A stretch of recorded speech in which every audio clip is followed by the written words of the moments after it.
Freeze frame! like me.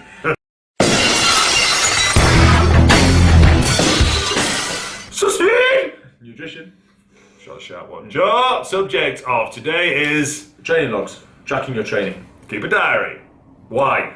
Because otherwise you've got no idea what you're doing. The reason we've given you training logs is so that they can be filled out. Beautiful training logs. Thank you very much, Lewis. Yeah, they're loads better than the ones we knocked together on Word. Written on a tablet with chalk. Not an iPad tablet, I mean actual slate. So that was the kids. People going, what kind of From my Victorian school. Written with a quilt. wrapped across the knuckles. Shut up!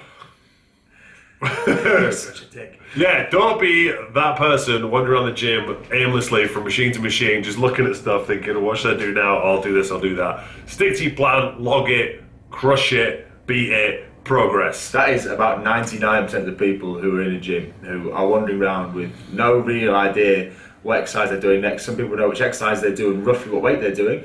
They have no targets, there's nothing to work towards. And one of the biggest motivating factors is knowing exactly what you're able to do last time.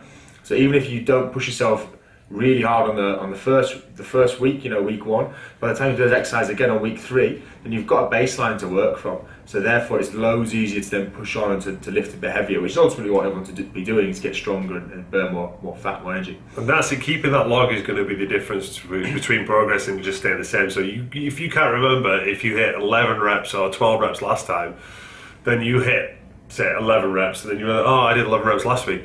There's no point doing it. If you've got it, it's quite good psychologically as well. So you hit 12 reps last time with a certain weight. So this week you're going to hit 13 or 14. You always tend to find those extra reserves of energy because people want to improve. I don't think and anybody it's having something to aim for. Yeah, I don't think everybody wants to be stagnant and stay in the same point. So it really does help with the mindset thing as well. And I think I can understand people feeling a bit daft, but who cares? If you're progressing and everyone else isn't, then who's the joker?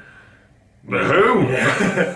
Who's out of that situation, who's the idiot? Yeah, take that, spaghetti arms.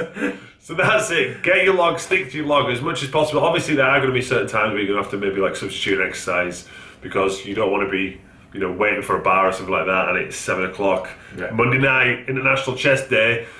So you might have to go one week, go dumbbells or something. But again, just make a note of it. If you want to get into it, you can write down how you feel and what time of day you're training, energy-wise, how you slept. All sorts of these things are going to make a massive difference. If I've had a bad night's sleep, or if I've not eaten a lot of food the day before, if I've been very, very busy, then it's going to affect my training the following day. So these are all kind of things that you can look at and log, get real geeky with it. Ultimately, sometimes you'll find that you actually surprise yourself in the days that you feel really crap, you'll come in and you'll crush a really good session. So don't let it be an excuse, I'll just get 10 today because I'm tired. No, I'm just going to swear. Don't do that. Don't! Just work as hard as you can every time you go in and track what you're doing. You'll ultimately be more successful if you do. Yeah, so important. Just like tracking your food. Log it, log it, log it, log it, log it. The more that you log, the more you can track, the more successful you'll be. Cool. Sus.